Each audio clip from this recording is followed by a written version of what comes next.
Sonan Blongsong. Sonan Blongsong yang mempunyai nama asli Raden Banu Sumitro, yang merupakan keluarga besar kerajaan Mataram yang hidup di era Raja Mataram Amangkurat I atau Raden Mas Sayyidin. Raden Banu Sumitro sering berseberangan pendapat dengan Amangkurat I, di mana setiap keputusan bertolak belakang dengan Raden Banu Sumitro, bahkan bertolak belakang dengan keputusan dan kebijakan yang pernah diambil ayahandanya, yakni Sultan Agung.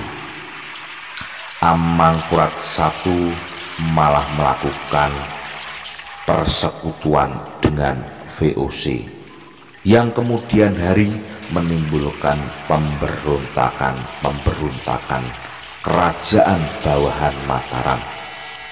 Bahkan saudaranya sendiri seperti Pangeran Alit, Pangeran Pekik memberontak, yang kemudian pemberontakan tersebut berakhir ditangkapnya kedua pangeran tersebut dan dieksekusi mati. Melihat kejadian tersebut, Raden Banu Sumitro melarikan diri ke Sumenep, minta perlindungan kepada Raja Trunojoyo yang ada di Sumenep. Setelah mengeksekusi Pangeran Alit dan Pangeran Pekik, para ulama, para pejabat kerajaan yang dicurigai ditangkap dan dihukum mati.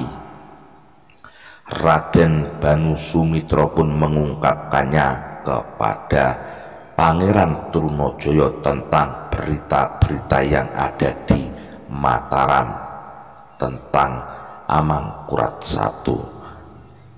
Mendengar berita itu, Pangeran Trunojoyo Sumenep langsung menggalang kekuatan dengan kerajaan-kerajaan lain yang ada di sekitarnya bawahan Mataram untuk melakukan pemberontakan dan penyerangan kepada Mataram.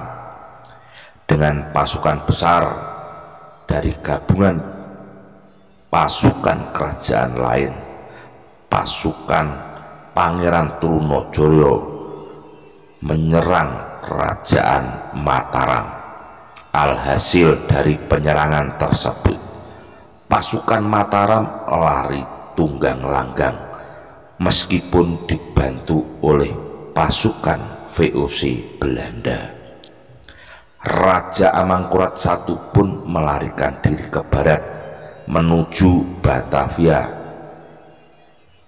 dengan maksud meminta bala bantuan kepada VOC Belanda. Namun di tengah jalan, Amangkurat I sakit dan meninggal, yang kemudian dikebumikan di Tegalwangi pada 13 Juli 1677. Setelah wafatnya Amangkurat I, putra Amangkurat I, Raden Mas Rahmat, diangkat menjadi Raja Mataram.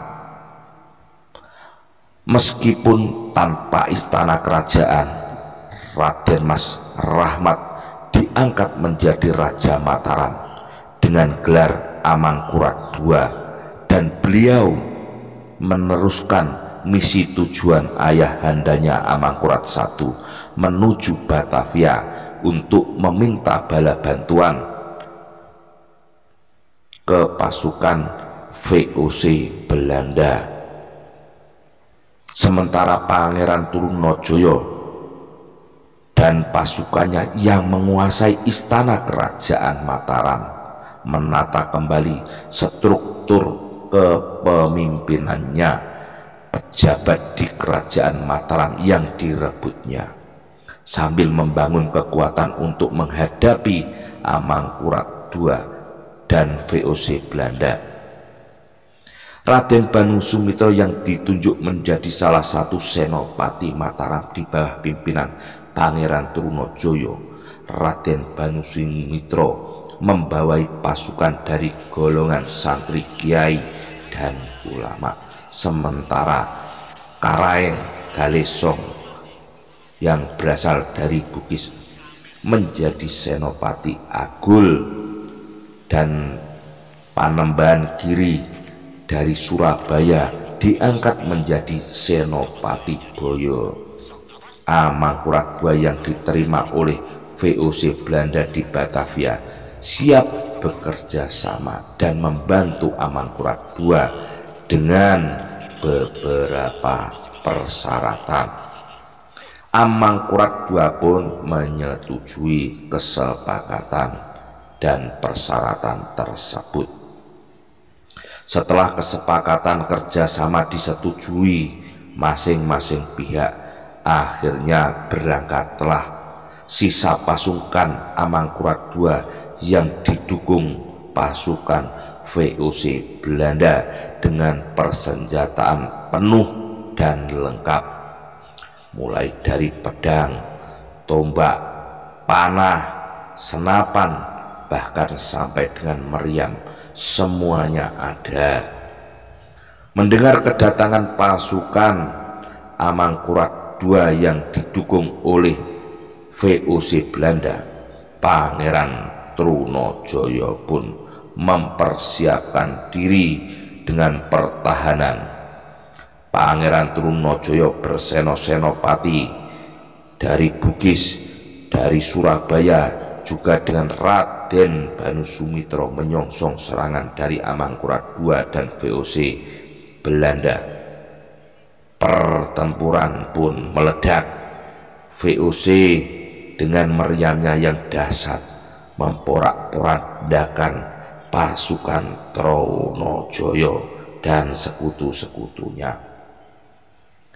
Amangkurat II dan VOC Belanda yang didukung dengan persenjataan yang kuat membuat pasukan Trunojoyo dan sekutunya kocar-kacir, tumbang langgang.